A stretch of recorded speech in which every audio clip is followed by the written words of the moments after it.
되는 것 같은데. 어린 왕자도 고전의 범주는 들어갔잖아요. 어린 왕자 벌써 70년 이상 된 아주 그러니까요. 고전 중에 고전이죠. 아유, 참 다행입니다. 마음이 좀 놓입니다만 노노맹자 이런 것만 고전인 줄 알았는데 네. 사실 이제 고전 좀 읽어야 되겠다는데 좀 막막하잖아요. 네. 어떻게 좀 시작을 해야 될까요? 네. 그러니까 처음부터 아이한테 뭐 명심보감, 뭐 논어 이런 거 던져주면서 읽으라고 하면 아이가 좀 충격을 받으니까 네, 일단 읽는 순서를 그렇게 하지 마시고 네. 처음에는 이제 이야기책 위주로 가세요. 그래서 명작 소설에서 특별히 단편선을 저는 권합니다. 단편선은 굉장히 이야기가 짧으면서도 굉장히 감동이 있거든요. 메시지가 진하고요. 그런 것들을 갖다 읽으면 아이들이 굉장히 쉽게 잘 읽습니다. 그런 게 주로 그래서- 뭐가 있어요, 선생님? 그래서 예를 들어서 톨스토이 단편선이다. 네, 저는 떠오르는 게 그런 그거 거. 하나밖에 없거든요. 황순원 단편선. 우리나라 국내에 얼마든지 단편선이 많이 그렇네요. 있습니다. 알퐁소 도데의 단편선이라든지 이런 단편선을 갖다가 먼저 읽고 그다음에 아이가 좀 잘 읽는다. 그러면 이제 장편 명작 소설로 가는 거죠.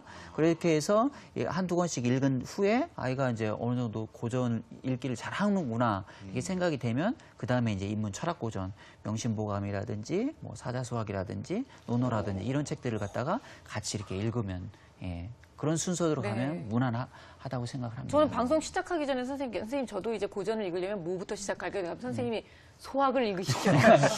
소학이요?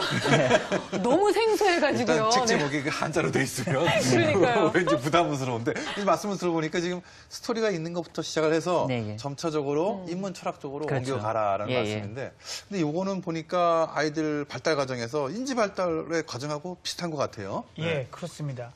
이 사람의 뇌가 발달하면서 처음에는 이 에피소드라 그러죠. 언제 누가 무엇을 해서 어떻게 됐다라는 그 사건 자체에 관심이 많습니다. 네. 이게 실제 생활에도 유용하기 때문에 주로 이거를 쓰거든요. 이것만 가지고 이제 충분히 진행이 게 초등학교 3학년 때까지죠. 그래서 이때까지 이야기는 이렇게 흐름이 있는 것, 이런 게 좋습니다. 근데 4학년이 되면은 아이가 추상적인 사고를 하기 시작합니다. 그럼 이제 4학년 때쯤부터는 가치관에 대한 판단을 할 수 있는 거죠. 옳고 그른 것, 네. 이런 것이 무엇이 옳고 무엇이 그르냐에 대한 걸 하는 거고요.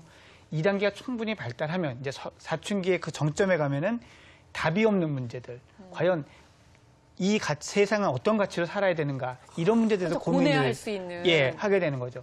사실 이게 사춘기가 끝나면서 완성이 돼야 되는데 그래서 요즘에 고전 독서가 많이 안 돼서 그런지 어른 중에도 2단계를 못 하시는 분들이 많죠. 아니 요즘은요 초등학생들 그 문제가 서술형 문제가 나와서 부모님들 굉장히 당황하시고 그래서 이제 어떻게든 이제 발등에 떨어진 불이니까 해결을 해보려고 보내시는 게 이제 논술 학원들을 보내신대요, 네. 선생님. 예. 그런데 진짜 고전을 읽은 아이들 같은 경우에는 이런 부분에서도 좀 남다른 감각들을 보이나요? 고전을 읽으면 제가 볼 땐 가장 큰 효과 중에 사고력이 좋아지는 겁니다. 그러니까 참 전 논술 학원이나 이런 걸 이렇게 보내시는 분들 좀 안타까운 것이 그 뭐 좀 오해를 하고 계신 거예요. 뭐냐면은 네. 글쓰기를 갖다가 하나의 기술로 본다는 거죠. 글쓰기는 기술이 절대 아니거든요. 사고력이거든요. 그렇죠. 그래서 좋은 글쓰기를 하려면은 아주 깊은 사고력이 있어야 돼요. 남다른 사고력이 있어야 됩니다. 저는 이렇게 빗대고 싶어요. 그 책을 읽는다는 것은 어떤 사고의 샘, 사고의 우물에서 물을 기르는 것이다. 예. 우리가 어떤 우물에서 물을 기르려면은 뭐가 필요합니까? 바가지 같은 거, 네, 두레박이 두레박. 필요하죠. 근데 두레박도 이게 좋은 두레박도 있고 이거 구멍 나서 하나도 이게 길어지지도 않는 그런 두레박이 있게 마련 아니겠습니까? 좋은 두레박이 있어야 되는데 저는 두레박 중에서 가장 좋은 두레박은 고전 두레박이다. 이 두레박은요, 몇십 년, 몇백 년, 몇천 년 동안 사람들이 사용하면서 이건 정말 좋은 두레박이야. 그렇죠. 이걸로, 납작하게 네. 이걸로 한번 물 퍼봐. 물이 아주 많이 퍼져. 이거 다 칭찬한 그런 두레박이기 때문에 그 두레박을 가지면 많은 물을 갖다가 사고의 샘물에서 이렇게 끌어올릴 수가 있다는 겁니다. 근데 두레박만 있으면 안 되겠죠?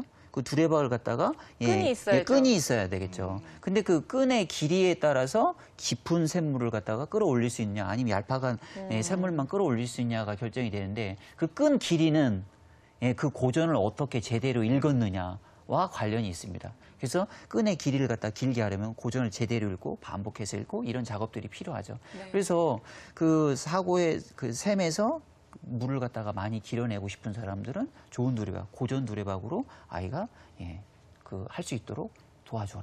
저는 네. 그렇게 말씀드리고 싶습니다. 고전을 열심히 읽으면 논술학원은 문을 닫게 되는 겁니다. 아니, 논술학원은 나름대로 저기 의미가 있는 게 이제 그 아이들 중에 사고는 굉장히 깊고 있고 이렇게 다양한데 그걸 갖다 포장을 잘 못하는 그렇죠. 아이들이 있어요. 표현이나 이런 것이 부족한. 어떻게 표현을 해야 되는지 그 요령을 잘 모르는 아이들인데 그 요령을 모르는 아이들은 그 논술학원에서 그 요령들을 갖다 좀 배우는 거죠. 습득하면 좀 나아질 수 있습니다. 근데 여기서 선호가 바뀌면 안 그렇죠. 되겠죠. 사고력 이승 가운데서 포장 기술을 배우는 거지. 먼저 포장 기술만 배워봤자 얄팍한 사고력에서는 좋은 것이 나올 수가 없습니다. 네네. 근데 이제 부모님들께서 오늘 이 방송을 보시면서도 불구하고 네. 아마 그래도 책 중요한 거 알겠지만 문제 한번 몇 번 더 풀고 이게 더 중요합니다라고 얘기하실 수도 있을 것 같은데요. 네, 그렇죠. 정말 독서가 공부에 얼만큼 영향을 미치는지를 선생님께서 말씀을 해주셔야 될 것 같아요. 아주 직접적인 영향이 있죠. 저는 뭐 많이 꼽는 게 이제 어휘력, 이제 이해력, 문제 해결력, 창의력, 상상력 이런 것들하고 독서는요 아주 직접적인 관련이 있습니다. 네. 근데 이제 뭐 시간 관계상 다 말씀은 못 드리겠고요. 여기서 오늘 짧게 말씀드리고 싶은 것은 이제 어휘력 부분만 좀 말씀을 드리면은 자 우리가 이런 말을 많이 하지 않습니까? 아는 만큼